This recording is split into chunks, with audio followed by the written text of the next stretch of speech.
The Barrel House is brought to you by you, the listener, and those of you who have chosen to support the show over at patreon.com/barrelhouse, especially our Whiskey Legend and Out of Your Mind tier patrons. Without you, the show wouldn't be possible. Hello, and welcome to the Barrel House.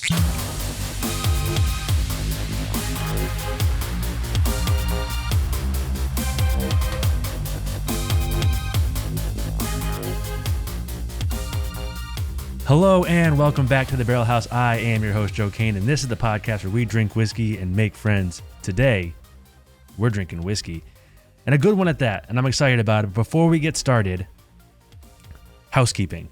So I have to thank everybody over at patreon.com/barrelhouse for supporting the show through the value for value model that Patreon offers to you, the listener.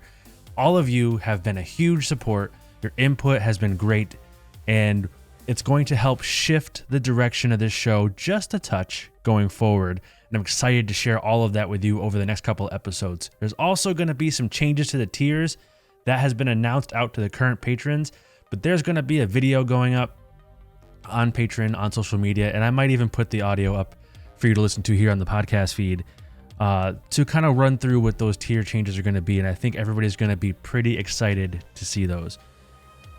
Patreon.com/barrelhouse is a way for you to decide to give $1, $3, $5, whatever you're comfortable with, to help support the show, to keep the lights on, to pay the hosting fees, to buy whiskey. This is an expensive hobby. All of you who are watching obviously know this is an expensive hobby, and I wouldn't be able to do it the way I do without your support, and that means an absolute ton. So thank you very much.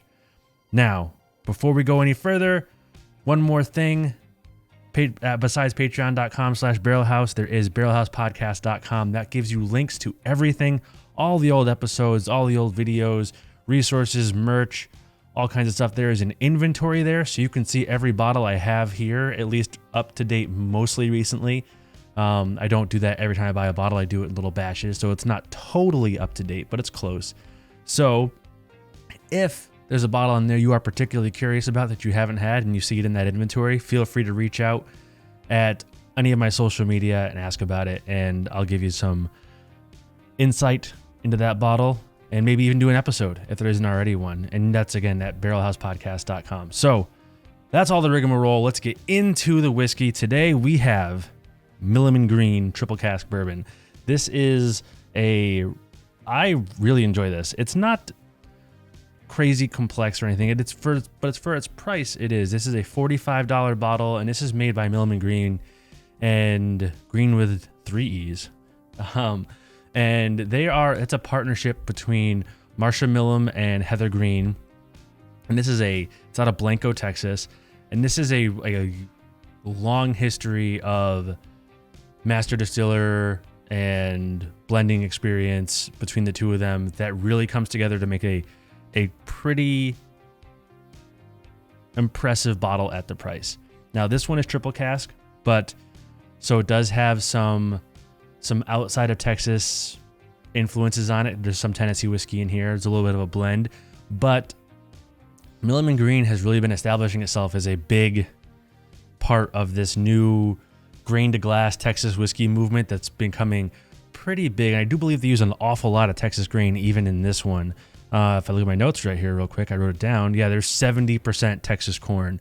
Now, the malted rye is 20% Pacific Northwest and 8% Wyoming barley. So there is a little bit of a spread there. And it says here, there's something from Kentucky here. What was it? Oh, uses a yeast recipe from Kentucky. But it's a blend of young 2 to 4-ish year Kentucky Texas bourbon with some 4-year Tennessee bourbon and some 10 plus year Tennessee bourbon as well. And that gives it a pretty wide palette.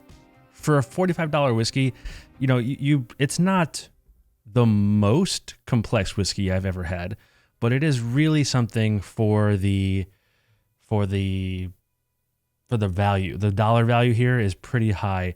And I have been, I did that Let's Talk with Jonesy, and then that one right afterwards with Jason, that were all very Texas whiskey based. And I had a little bit of this on one of those, I think, or maybe I had this on the Film Appraiser's live watch of Vampire's Kiss. I can't remember. I did some of this on a video, but not a full review. And I've kind of been digging some of those Texas whiskey flavors lately. They're really heavy in the mid palate.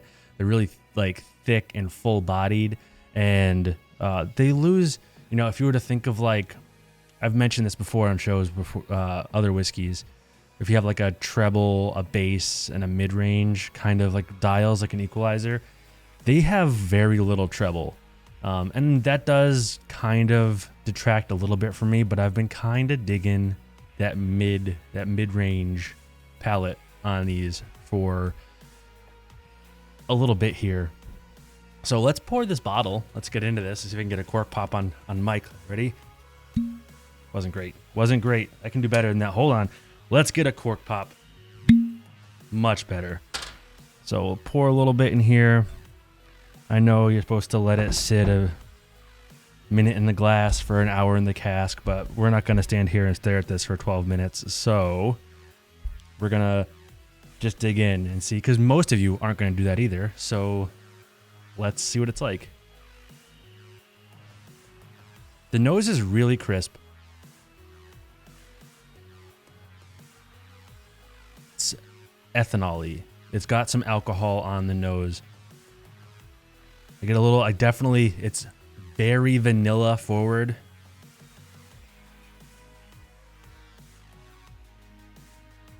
I get a little butter, cinnamon, apple.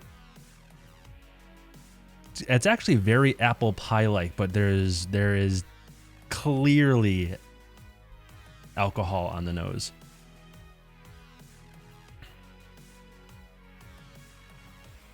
I get a little bit of raisins in there too. It's not overly complex. It's all very sweet baking notes on the nose.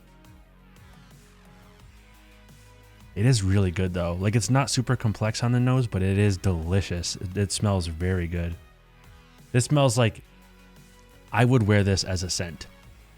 Just dab a little on my, take a little out of the glass, dab it on my neck, and head out into the world. It's probably not the best way to go about life, but it does smell good.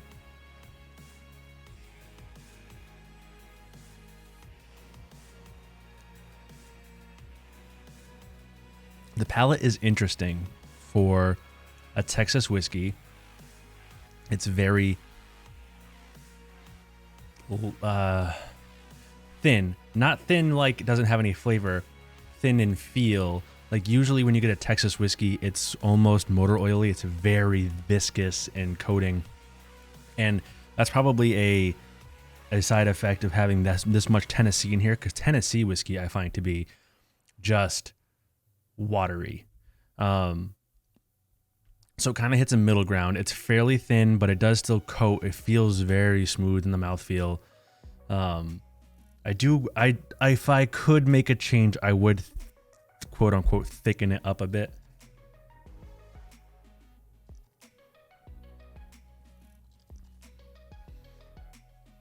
This has a barrel spice, peppery hit right off the rip, almost immediately. That backs off.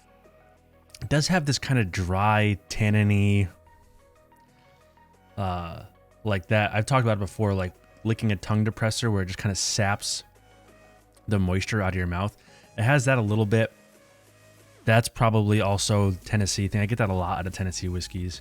That's probably that 10-year-old Tennessee that gives it that tanniny dryness. You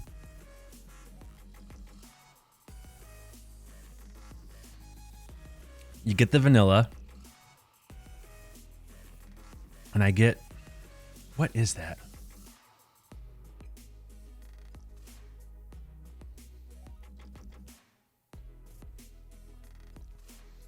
Sort of like an artificial cherry. I'm dying on that. There is like a dark red fruit note going on here. There's it it's hard to decipher because I'm also getting this like maple syrup note that's messing with that fruit note, and it's hard to pull them apart. Maybe it's like a little bit like, yeah, I bet like if I had to pick a food, I would say it is sort of like a not quite as sweet, like a low sweetness waffle with berries and syrup on it. A little overcooked because it's very tanniny. The finish lingers pretty well for a whiskey in this proof and price point. Oh, I didn't tell you the proof. The proof's like 94, right? Yeah, the proof is 94. It's got quite a finish for this price point. $45. There's a lot of $45 whiskeys these days that are pretty mediocre. And I think you'd be pretty happy to have this one. The palate also not overly spicy. I should say there is barrel spice, but that like alcohol hot isn't really coming in super strong. It's pretty good. I mean, it's really drinkable. Like, I feel like this is, you could put this on ice and crush it. You could drink it straight. It's the bourbon junkies will say on their YouTube channel, it's crushable. Right? This is a very crushable whiskey. You can drink through this pretty fast. This is one that you can pick apart a little bit, or you can just slam it. The finish, I wish it lingers pretty well, but it's thin, right? It's got like a little bit of cinnamon and some of those wood notes and a little sweetness, but there's not a lot going on. It just kind of hangs out for a while. I think if you could thicken it up a little bit, the way I sort of talked about with the mouthfeel, where it's a little thin, that Tennessee whiskey is a little thin. I think if you thicken this up a little bit, that finish would probably have a little more going on. But all in all, right, if I look at the other whiskeys in that $40 range that I have just like in arm's reach, you know, I mean, Buffalo Trace is one, right? That's like supposed to be like $25, but you can't get it for less than $60. And I would say this is better than Buffalo Trace, or at least as good. It's like on that plane. Rare Breed, I think, is better, but it's $20 or $15 more, $20 more. Henry McKenna, I think, is worse, and it's $20 more now. You can't find that for less than $60 now. You know, it competes. It competes with the big brands, the big names that you know are good at this price point. And I think it actually outshines quite a few of them. Overall, I would definitely say if you see it, buy it, give it a shot. They have a rye that is supposed to be very, very good that I have not seen yet, that I'm planning on buying. And they have a straight bourbon that is, I believe, all grain to glass, all Texas, that I would like to get my hands on too, but I have not seen that here either. This is the only bottle of Milam and Greene I've seen here so far, and I'm really impressed. This is the first thing I've had from them. I'm really impressed so far. I don't see a lot of quote-unquote new brands pop up that are this good right away. I know they're not brand new, but they are new-ish. 2019, right? So that is basically brand new. So yeah, I'm really excited to see what else they've got in their lineup and where they go going forward. And I think you should check them out. If you would like to check them out, grab a bottle, try it, let me know what you think, and see how our tastes line up. Let's have a conversation about it. And we can have that conversation on Discord. If you go to eargluemedia.com/Discord, you can find me there. We can have it on Instagram, Twitter, TikTok, anywhere you want. You can find all those links at thebarrelhousepodcast.com.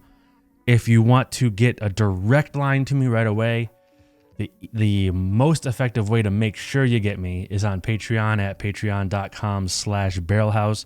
I monitor those messages all the time, and a lot of you who message me on there have had great suggestions for the show and great feedback, and also just good chats about whiskey. So hit me up there if you'd like to. I'm so happy that all of you support the show, whether it's on Patreon or just watching, sharing, commenting on the episodes on YouTube, whatever it is. Don't forget to like and subscribe on all the different platforms you're on. Rate and review the show on iTunes.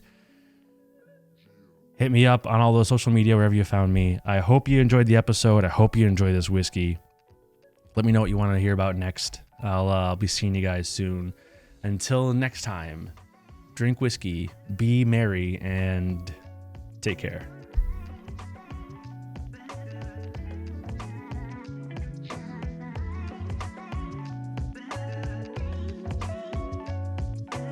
The Barrel House is written, produced, and hosted by Joe Kane, and it's a proud member of the Earglue Media Network. Views and opinions expressed on this show belong only to the mouth they came out of, and as always, please remember to drink responsibly. Slanjava.